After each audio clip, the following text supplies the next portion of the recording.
Hi, today we're going to talk about drawing conclusions. And drawing conclusions is a really important reading comprehension skill. It helps us to better understand the text that we're reading.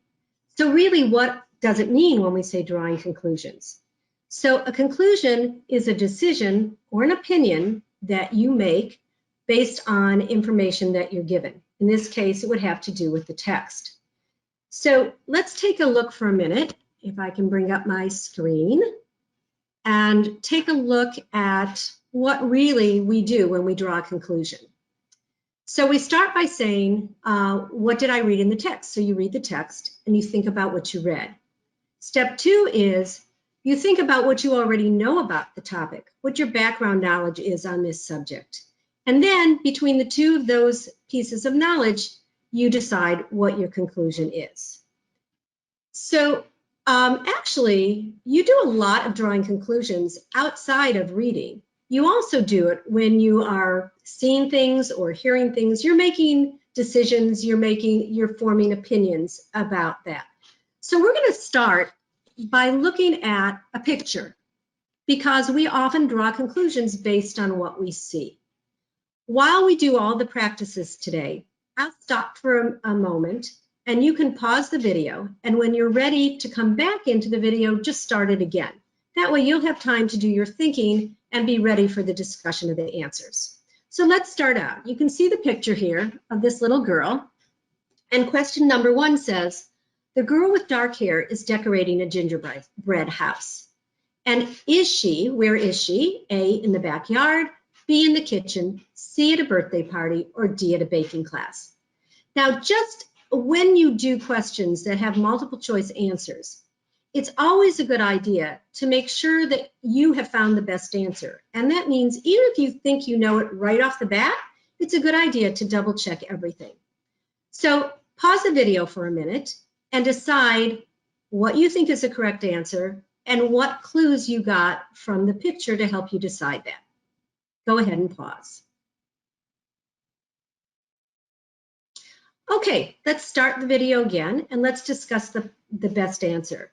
Where is she decorating the gingerbread house? So A is in the backyard, and I'm thinking I don't see any evidence in that picture. I don't see trees, I don't see flowers, I don't see the sun. I see nothing to help me decide that it's in the backyard. B, in the kitchen. Again, I would expect to see something like a refrigerator, a sink, a stove, not there. C, at a birthday party. Well, I see the tablecloth and I see that there are balloons on it. If I look really carefully, I see HAP on there. That maybe is the beginning of happy birthday. And then certainly there's that dish that says happy birthday on it. I think C is the right answer, but I'm going to check D just to make sure. D says at a baking class. It could be at a baking class, but I think we have way more evidence for C. So I would say C is the correct answer. Let's take a look at number two. Has the girl with dark hair, A, just started decorating the house, B, just finished decorating the house, C, in the middle of decorating the house, or D, watching someone else decorate? Pause the video. When you've done your thinking, come back in and we'll discuss the answers. Go ahead and pause. Okay, back in. So, A, is she just starting to decorate the house? I think this is a really good answer. I see her squeezing a tube of probably frosting at the very corner of the house, and there's not much there. So I think A is the right answer. But again, I'm going to look at all the choices. B, just finished decorating the house. I would expect it to be covered with frosting at that point, and that is not the case. C, in the middle. Again, at least half the house would be covered with frosting. That's not the case. And D, watching someone else decorate. Well, clearly she has her hands on the frosting too. So I think A, just started decorating the house, is the best choice. Let's take a look at number three. What time of year is it? Spring, summer, fall, or winter? I think this one's a little bit more difficult, but go ahead and pause. We'll give it a chance and we'll come back to talk about it. Okay, let's talk about what we think is the best answer. A is spring. Well, when I think about spring, I think of the weather being warm or starting to get warm, and I think probably I would be in short sleeves. We can see that both girls, clearly the bigger one in the blue sleeves, and the one next to her too are in long sleeves. It almost looks like a sweatshirt there. So I don't think spring is the best answer, but we'll keep looking. B, summer. Well, summer again, if I was thinking about the weather, I would think really short sleeves, maybe a tank top. Not the case. C, fall. So here's where I think it gets a little tricky because the fall could be cool and could be wearing long sleeves. So maybe C. D, winter.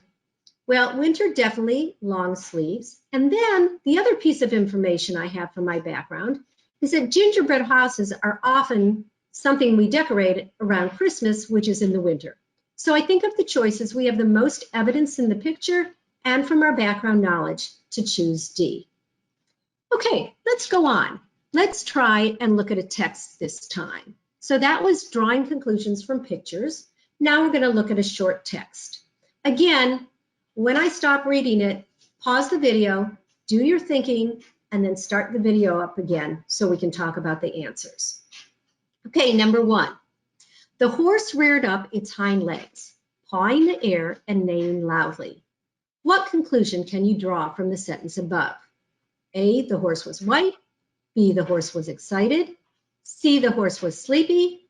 Or D, the horse was calm. Pause and come back when you're ready. Okay, let's look at our possible answers. The horse was white. We have no information, no words to talk about the color of the horse. So A does not seem like the right answer. B, the horse was excited. Reared up its hind legs, pawed the air, neighing loudly. All of that sounds to me like what I picture when I think of a horse who's excited. So I think B is going to be the right answer, but I'm going to double check. C, the horse was sleepy. Those don't sound to me like what a horse does when it's sleepy. And D, the horse was calm. Again, that does not sound like a calm horse. So I would go with B, the horse was excited. Let's look at 2. As his mother honked the horn outside, Tom ran down the stairs, buttoning his shirt. What conclusion can you draw from the sentence above? A, Tom liked to run. B, Tom was hungry. C, Tom was hurrying. Or D, it was raining. Pause and come back when you're ready. Okay, here we are back again. So let's see. Tom liked to run. Well, he was running down the stairs, but his mom is honking and he's buttoning his shirt. Maybe, but let's try some more. B, Tom was hungry. Well, he might be hurrying because he was hungry, but we really don't have any information in there to tell us that he was hungry. C, Tom was hurrying. Well, running down the stairs at the same time you're buttoning your shirt while your mom is hunking outside sounds to me like he might be hurrying. Let's double check D. It was raining. Don't see anything about rain there. So I would go with C is the best answer. Okay, let's try number 3. As she sat on the front porch, Lulu wiped the sweat from her face and took another drink of water. What conclusion can you draw from the sentence above? A, it was cold. B, Lulu lives in Michigan. C, a storm was coming. D, it was hot. Pause the video, come back when you're ready. Okay, let's talk about the possible answers. A, it was cold. Well, she's sitting on the front porch and she's wiping sweat from her face. Doesn't sound like cold to me. That's not what I would do if I was cold. Might be shivering, but I wouldn't be wiping the sweat from my face. B, Lulu lives in Michigan. No evidence of this. C, a storm was coming. Again, nothing there to talk about a storm. It's not windy, she's not seen dark clouds, nothing to help us with a storm was coming. D, it was hot. Well, wiping the sweat from your face and taking a drink of water, I think supports D. So that would be the best choice in drawing a conclusion. All right, let's look at number 4. The line of voters at the voting place grew larger, but no one wanted to leave, although the wait would be very long. A, the voters were interested in the election. B, the election workers were gone. C, there was going to be a riot. And D, the voters were being paid. Pause the video, come back when you think you've got your answer. Okay, let's take a look. A, the voters were interested in the election. Well, if they're not wanting to leave, even though the line's getting longer, and they know that the wait is going to be long, that would make me think they care a lot about it and are interested. But I'm going to check the other three answers. B, the election workers were gone. No information to go with that.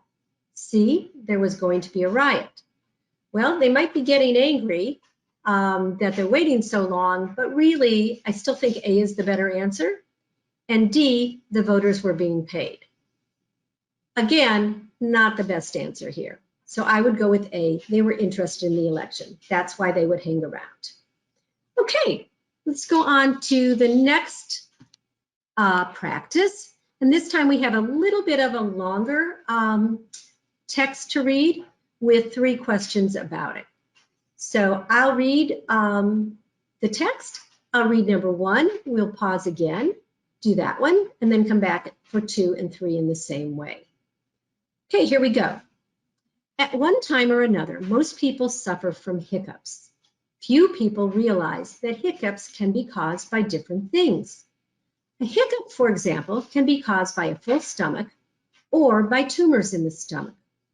Or it can be brought on by drinking something hot or cold too quickly. The hiccup is really the reverse of coughing. The diaphragm contracts and pulls air across the vocal cords. From there, the air rushes suddenly into the lungs. This makes the hiccuping sound. Sometimes hiccups are so violent or long-lasting that medical help is necessary. In most cases, however, they stop quickly with no side effects. All right, let's look at question number 1. From the fact that tumors in the stomach can cause hiccups, you can conclude that A, a person who gets hiccups frequently should see a doctor. B, hiccups are harmless. C, standing on your head is sure to cure hiccups. D, doctors do not take hiccups seriously. Okay, pause the video, come back when you're ready with your thinking. Okay, let's find out our answer to number 1. So if we look at the fact that tumors in the stomach can cause hiccups, A, a person who gets hiccups frequently should see a doctor. Well, I know that tumors can be very dangerous to your health. So if they can cause hiccups and you get them often, I think A would be a good answer. If you get hiccups frequently, you should see a doctor. But let's check out B, C, and D. B, hiccups are harmless. Well, if they can be caused by tumors, that doesn't sound very harmless. C, standing on your head is sure to cure hiccups. Maybe it does, but it doesn't have anything to do with tumors. And D, doctors do not take hiccups seriously. Well, I think doctors take tumors seriously, and if they can cause hiccups, I would think that they take hiccups seriously. So I think our best answer is A.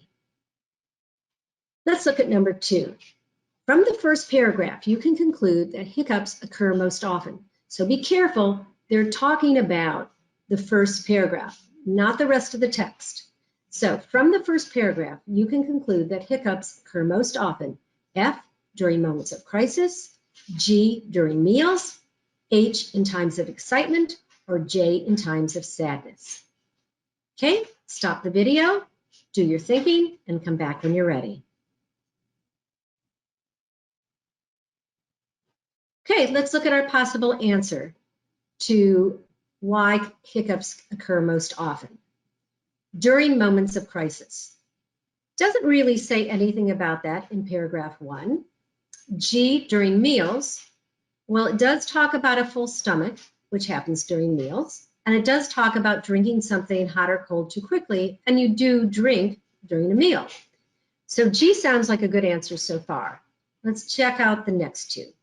H, in times of excitement. It's not really talking about that. I mean, you might think that you might drink too quickly when you're excited, but I still think we have more evidence for G. And J, in times of sadness, we have nothing to support that. So I would go with G, during meals. Let's look at number 3. From the passage as a whole, you can conclude that hiccups usually signal. Okay, so we're talking about the whole article. They said as a whole. They're not saying a specific paragraph. So that's important to think about when we draw our conclusion here. So from the passage as a whole, you can conclude that hiccups usually signal A, overworked lungs, B, a weak diaphragm, C, strained vocal cords, or D, an irritated stomach. Stop the video, do your thinking, and come back when you're ready.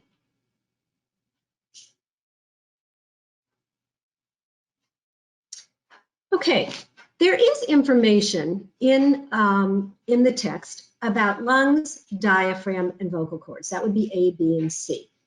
So, but it's not clear to me whether or not it's saying that hiccups are because your lungs are overworked, or hiccups are because your diaphragm is weak, or C, it has to do with strained vocal cords.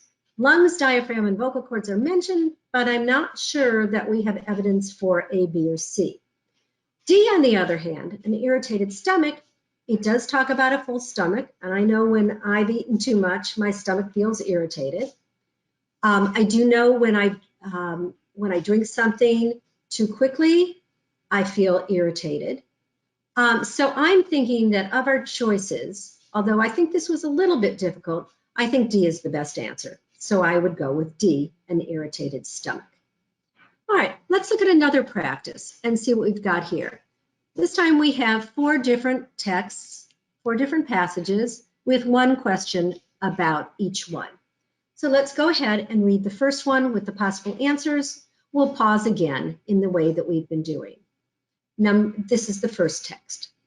Contrary to its name, catnapping isn't something that cats do. It's something that people do. A catnap is a short doze. People take catnaps when they don't have time to sleep properly. Thomas Edison was a great catnapper.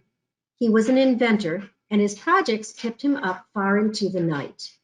He was often found sleeping on his workbench. Winston Churchill, too, was famous for dozing off during the workday. You can conclude that people who take a lot of catnaps, A, are great and famous people, B, are healthier than people who sleep at night, C, are usually busy people who don't get enough sound sleep, or D, never sleep at night. Pause the video, come back when you're ready with your thinking. Okay, let's look at our first choice, A. People who take a lot of catnaps are great and famous people. Well, in the article, they do talk about Thomas Edison and Winston Churchill, who are great and famous people. But it also says that at the beginning, it says it's something that people do. So it's not saying just great and famous people. So I'm not sure A is the best choice. B, are healthier than people who sleep at night. I don't think there's any evidence in there. And I don't think that all that I know about when they tell you how important it is to sleep, that this would be a good choice. C, are usually busy people who don't get enough sound sleep. Well, I think we have evidence for that. It says that people take catnaps when they don't have time to sleep properly. It talks about Thomas Edison working on his projects far into the night, and he was often found sleeping on his workbench. So I do think we have evidence that people are busy, they don't have enough time to sleep, and so they take catnaps. And D, never sleep at night. We don't have that at all. It said that Thomas Edison worked late into the night, but it didn't say that he didn't sleep at all. So I think that C, people that do take a lot of catnaps are usually busy people who don't get enough sound sleep is our best answer. Let's look at the next one. Okay, this will be passage 2. Here it goes. The quickest way to catch a cold is to shake hands with someone who has a cold or to touch something that a cold sufferer has touched. Research has proven that cold viruses are easily spread from person to person by people's hands. People with colds cover their mouths with their hands when they cough or sneeze. Because of this, doctors say that people with colds should wash their hands frequently and use personal bars of soap, towels, and washcloths. Research has shown that paper tissues are better than cloth handkerchiefs because germs can live for several hours on cloth but are neutralized on tissues. Wow, this passage is pretty current, isn't it, with the situation today?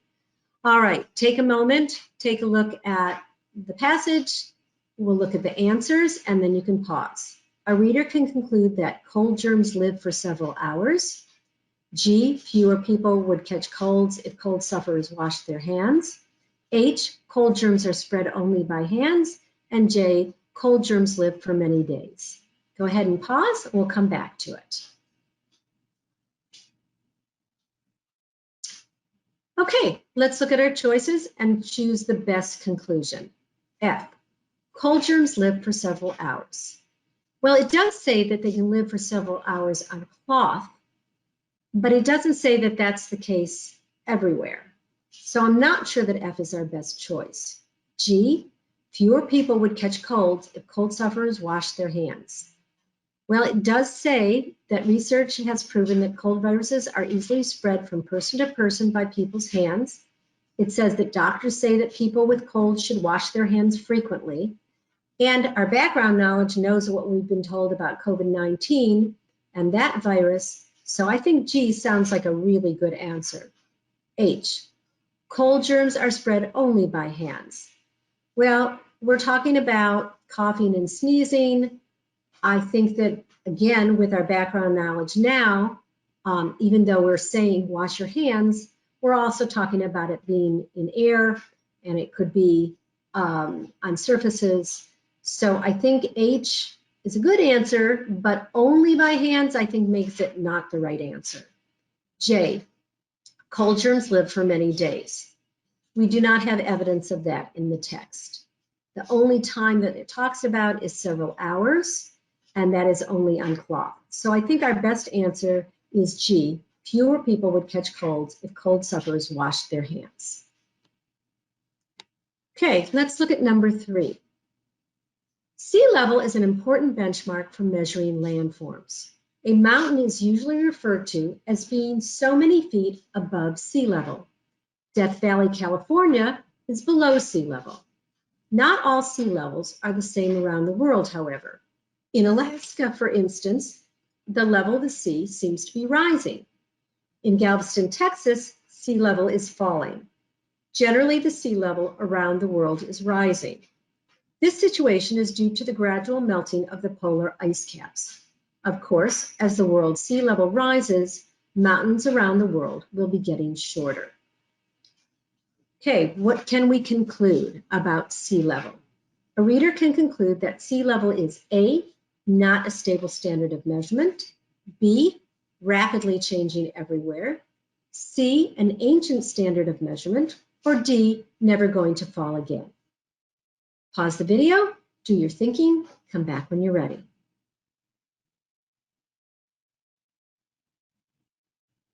Okay, so what can we conclude about sea level? A, not a stable standard of measurement. Well, in the article, in this passage, it talks about how in places it's rising, in places it's going down, it's falling. So I think that there is support for it's not stable. It's not staying the same everywhere over time. B, rapidly changing everywhere. It doesn't say anything about rapid. In fact, what it talks about is the sea level rising around the world due to the gradual melting of the polar ice caps. So if any time would be assigned to this, I would think gradual, not rapid. C, an ancient standard of measurement, does not say anything about that in this text. And D, never going to fall again. It doesn't say that. It says generally it's rising, but it doesn't say that it's not going to change and fall. So I think our best answer is A, not a stable standard of measurement. Okay, final passage on this practice. If you've ever read if you've ever read Mutiny on the Bounty or seen the film, then you know that the ship Bounty was on a mission to collect breadfruit. But what is breadfruit? Breadfruit is an important food for many people living on tropical islands in the Pacific. The fruit grows on a tall tree that is a member of the mulberry family. The fruit is covered with a rough textured rind and is approximately the size and shape of a softball. The pulp is mealy, but when baked, it looks and feels like fresh bread. So it can be concluded that breadfruit, F, is the most widely eaten food on Pacific Islands. G, tastes good. H, does not taste good. Or J, can grow only on tropical islands. Okay, go ahead and pause and come back when you're ready. Okay, what can we conclude about breadfruit? F, it is the most widely eaten food on Pacific Islands. Well, it says that it's an important food for many people living on tropical islands. I'm not sure that we have evidence to say that it is the most widely eaten. So let's take a look at our other answers. G, tastes good. Well, it says that it's an important food. Usually people don't eat things they don't like. And it also says in the final sentence that it looks and feels like fresh bread when it's baked. Well, my background knowledge tells me that fresh bread is delicious. So I would think G is a very good possibility for our conclusion. Let's look at H and J. H, does not taste good. Well, I think we just argued against that with the evidence and our thinking in the text. And J, can grow only on tropical islands. It said that they were looking on tropical islands, but I don't know that we have evidence to say that that is not the case, that is the case, that only on tropical islands can breadfruit grow. So I think our best answer, our best conclusion is G, tastes good. Okay, here's another one that we can take a look at and practice with. So it's a little bit longer text, and we have several questions on this text. We'll go about it in the same way that we've done so far. So let's look at the text, and then we'll look at the answers, the questions and the answers. Okay, here we go. In many places today, clams are not safe to eat because they come from dirty waters. However, during the first year of the Plymouth colony, clams saved the Pilgrims. Upon arriving, the Pilgrims dug big holes into the sides of hills to make dugouts. They put up sod walls and roofs of tree bark. Each dugout would keep a family safe through the winter until the Pilgrims could build log cabins in the spring. How would they feed themselves until then? The Pilgrims had muskets and crossbows, but not many of the people were good shots. They had fishing lines, but the hooks were too big for the fish in the shallow Plymouth Bay. Only half of the 102 Pilgrims lived through that first winter. They all might have died if it had not been for the clam. The clam was a lifesaver in the truest sense of the word. All right, let's look at question number 1. From the fact that most of the Pilgrims were not good shots, you can conclude that A, crossbows are difficult to aim, B, religious convictions kept them from learning to shoot, C, the Pilgrims came well prepared, or D, they would not be good at hunting game such as deer. Okay, pause and take a look at what you think the text is telling you. Think about your conclusion and come back when you're ready.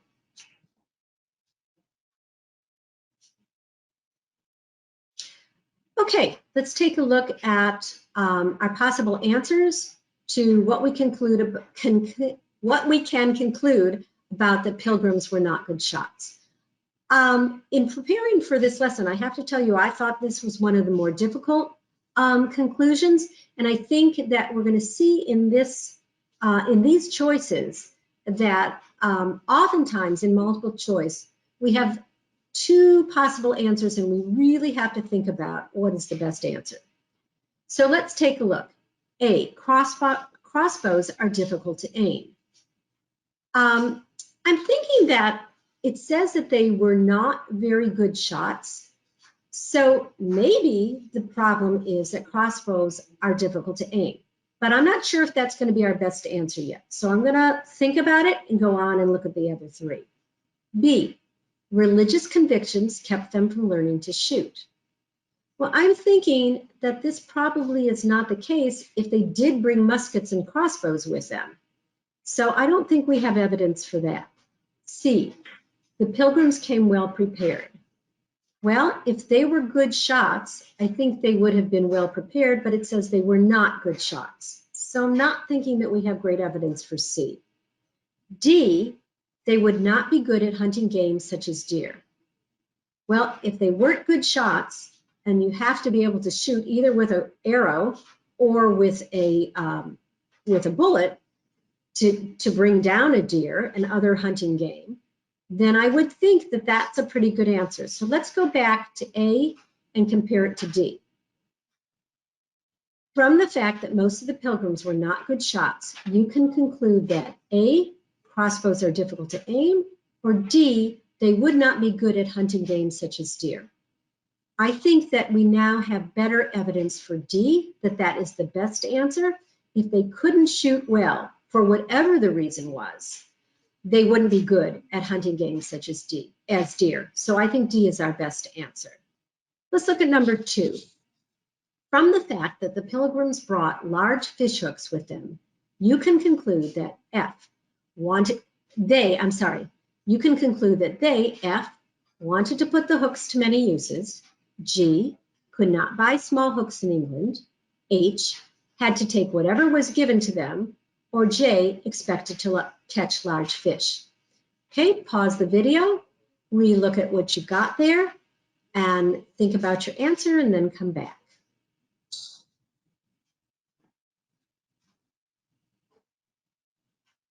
Okay, so from the fact that the Pilgrims brought large fish hooks with them, you can conclude that F, they wanted to put the hooks to many uses. Maybe, but if it's large, it might not work with things that are small. G, could not buy small hooks in England. Well, I guess it's possible, but we really don't have any reason to believe that's the case. H, had to take whatever was given to them. Again, it's possible, but we really don't have any reason to think that. Remember, they were trying to be very prepared for going to this new country. And J expected to catch large fish. So I'm thinking if they were trying to be prepared and be ready for whatever they were going to have to do, they thought there were going to be large fish, and that's why they brought large fish hooks. I think that J is our best conclusion. All right, let's look at number 3. From the passage as a whole and the fact that clams saved the Pilgrims, you can conclude that. Remember again, we're talking about the passage as a whole. So from the passage as a whole and the fact that clams saved the Pilgrims, you can conclude that A, clams are still popular in New England. B, digging clams was easier than hunting game. C, clams were not safe to eat in the Pilgrims' time. Or D, the Pilgrims' dugouts were nearly useless.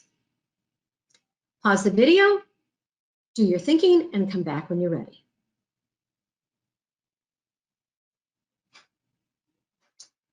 Okay, so let's look at this now.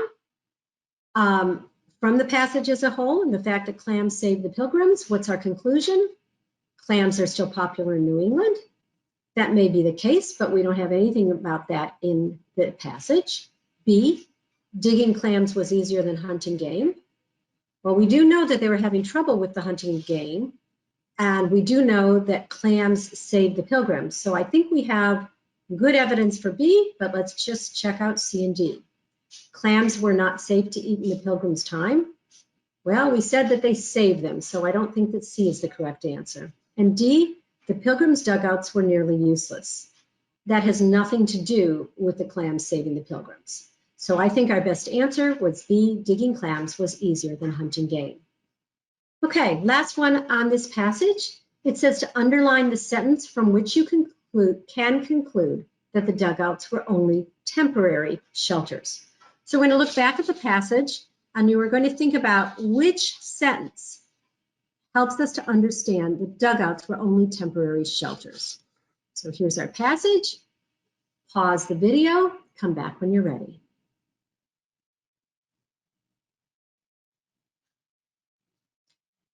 Okay, so where's the support that the dugouts were only temporary? If we look at paragraph 2, and it says each dugout would keep a family safe through the winter until the Pilgrims could build log cabins in the spring. So from that sentence, we understand that they're counting the dugout, keeping them safe through the winter, not indefinitely, and until the Pilgrims could build log cabins in the spring. So I think there's our evidence. Log cabins, I know from background knowledge, are certainly more stable and more long-lasting than what sounds like they built with these dugouts. And it says they only were counting them through the winter, and they were going to build something else in the spring. So that is the best sentence to support that the dugouts were temporary. Okay, we're going to look at one last practice before we finish the lesson today on drawing conclusions. And this time we don't have multiple choice. So we're going to have to do our thinking, and we're going to have to come up with an answer. When we talk about it, remember that everybody phrases things differently. So your exact words might not be like my exact words, but the concept should be there. Okay, let's look at the first text. Before and during the American Civil War, many slaves escaped to the north by the Underground Railroad. The railroad was an escape route run by Northerners who believed that slavery should not exist. Their homes were the stations of the railroad. They provided the fugitives with food and shelter and a safe hiding place until they could be sent on to the next station. Through this system, the slaves were fed and cared for until they reached Canada, where they could be free. It is estimated that the Underground Railroad helped over 30,000 slaves escape to freedom. Here's our question. The reader can conclude that Southern slave owners felt that the Underground Railroad should be blank. Pause the video, do your thinking, come back when you're ready. Okay, what can we conclude about Southern slave owners and their feelings about the Underground Railroad? Well, the text tells us, and probably your background knowledge does as well, that the Underground Railroad helped slaves escape. Southern slave owners did not want the slaves to escape. So what would they feel about the Underground Railroad? They would feel that the Underground Railroad should be done away with, should be destroyed, should not be allowed to exist. So if your thinking was similar to that, then I think we agree on the correct conclusion. Okay, let's look at the next passage. Many people love tomatoes. They eat them in salads and sandwiches and all by themselves. But this wasn't always the case. Not so long ago, many people believed that tomatoes were poisonous. Then finally, some brave people took a bite of one. The rest is history. Okay, the reader can conclude that the first person to eat a tomato must have been blank. Pause the video, come back when you're ready. Okay, so what can we conclude about the first person to eat a tomato? Well, it clearly says that even though we think tomatoes are great now, originally they thought that people thought they were poisonous. So what can we conclude? Well, certainly that first person was pretty adventurous, brave. Maybe possibility would be foolish if they thought they were poisonous. So I think one of those answers would be appropriate for what we can conclude. Brave, adventurous, maybe foolish. If your answer is similar to that, or has that same thought in it, then I think we're okay. We've got the same conclusion. All right, let's look at number 3. By the 1500s, Lyons, France had become the European center for silk weaving. During the early 1600s, King James I of England hoped to make England the center of the silk trade. Knowing that silkworms ate mulberry leaves, he had 10,000 mulberry trees planted at Buckingham Palace.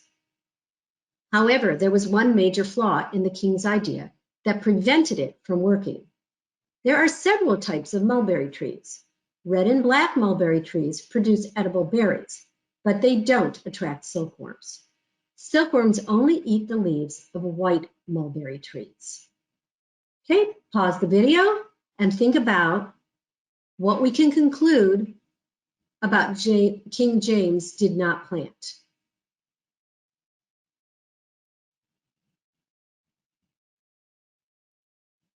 Okay, the reader can conclude that King James did not plant.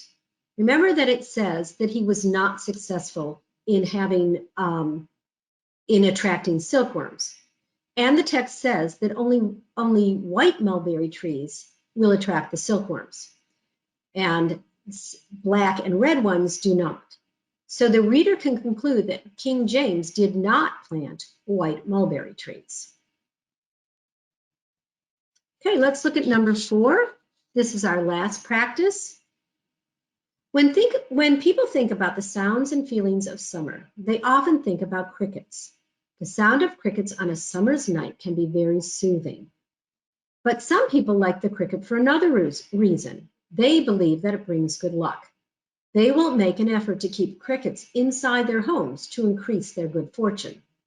There are, however, other people who believe that crickets are bad luck and should be kept away at all costs. Thank goodness most people don't try to decide whether crickets are good luck or bad luck. They just enjoy their sound.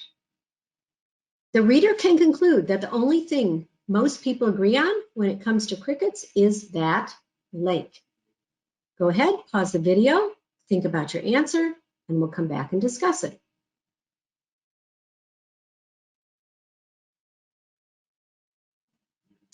Okay, so the reader can conclude that the only thing most people agree on when it comes to crickets is that I think we have some information here that some think it's good luck, some think it's bad luck, so that's not something they agree on.